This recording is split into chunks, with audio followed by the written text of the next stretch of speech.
But what I get from you is a real sense of frustration that you had 2 terms in the presidential office and you were not able to change the political culture. You're right. In the case, why? Why in the did case you of fail? political culture, you are right.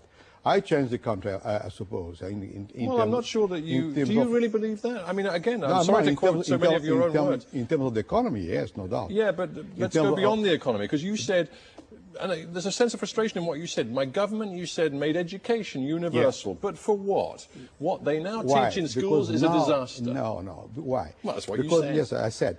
But why? Because our problem was to give access to the population, to the schools. Now it's a problem of quality. But this is different. You see? So we have to improve the quality of education, which is maybe more difficult than just to give access. I'm not a pessimistic vis-à-vis Brazil. Maybe in this interview has a pessimistic tone. That's not the way I feel. You were seen as a man who was a technocrat, perhaps even seen as a neoliberal by some in economic terms. You certainly hastened the pace of privatization.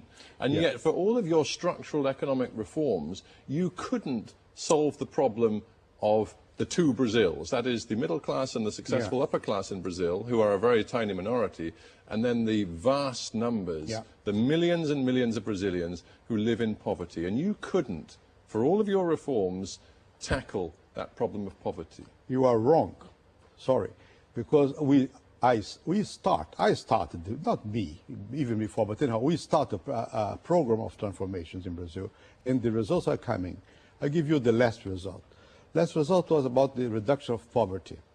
The poverty reduction was very impressive in Brazil. Basically, from 1995 on up to today, the poverty line was 40%, now it's about 28%. But Mr. Cardoso, if I may interrupt, many Brazilians will say, actually, poverty reduction became much more successful and speeded up after you left office and after Lula came into power, because Lula spent much more money on social programs, including the very well-known Bolsa Familia, which has lifted millions of people from abject poverty. No, the first step was when we stabilized the economy. The poverty line comes down from 40% to 30%. This was the real plan. And then it comes down. That was the currency, the stabilization of the currency, and really taking on inflation. Yes. Which, of course, many people give the credit to Lula for. Well, but this is not true. You know, the stabilization was in '95. Before me, I was finance minister, so the inflation came down and remained at that level. Because Lula put together, I'm not against, I'm in favor. He put together different programs I had. And since he is now being beneficiary of a better situation in economic terms, he's giving more money to these people. So this is increasing. I agree with you, but I started. So the change of the Brazilian, situation started with the stabilization program during the government of President Itamar Franco. All right. Well, whoever takes the credit. All social programs start in my government and have been. They are better off now. Because it's normal that. Are you now, reflecting on what happened in your presidency and also under Lula, are you now saying that, actually, I've learned there are limits to market economics as applied to a country like Brazil? You can take privatization and neoliberalism too far. Let me see. I never was a new liberal, to start with.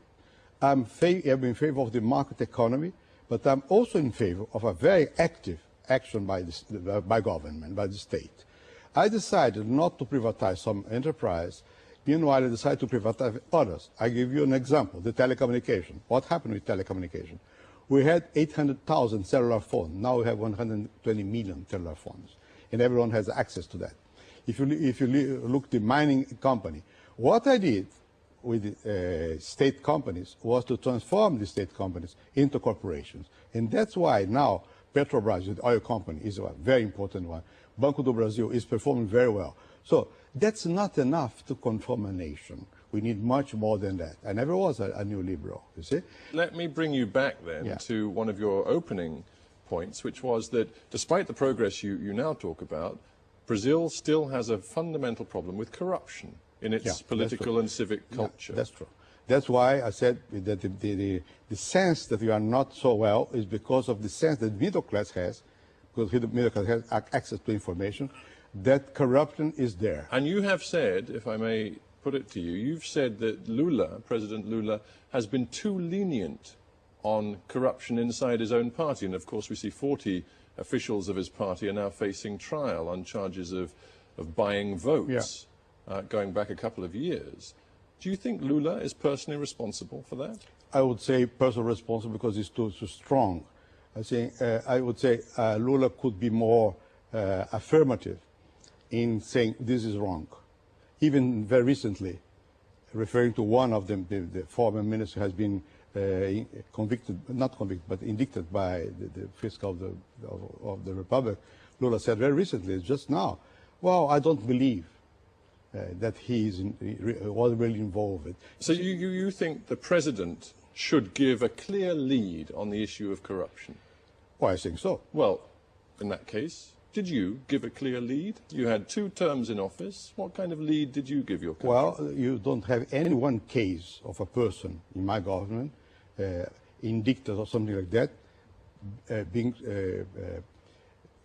safeguarded by me. Well, that brings me to the essence of my case, if I may say so, because as I understand it, you appointed a federal prosecutor general, Geraldo Brindero, yes, who sat in office for years and received, according to the Brazilian press, over 600 inquiries, I think they're called, into criminal behavior by public officials.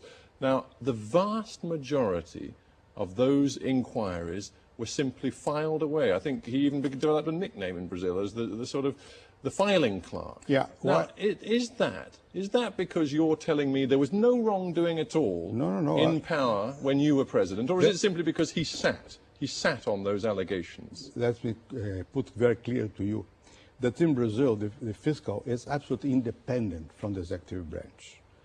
Absolutely independent. But you appointed him. Yes, but he's independent. He judged by himself. And at that time, several prosecutors were highly motivated by political parties. And they tried to accuse it here and there.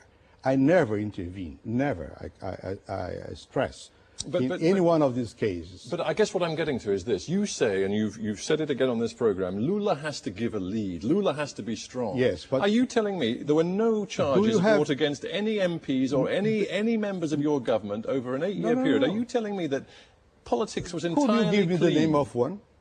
No, I'm just asking, do you think politics was entirely clean? No one has been... but the fact nobody was charged perhaps suggests that or even accused by the press. No one minister. No one. And if one has been, or would be, my reaction would be immediately, get out.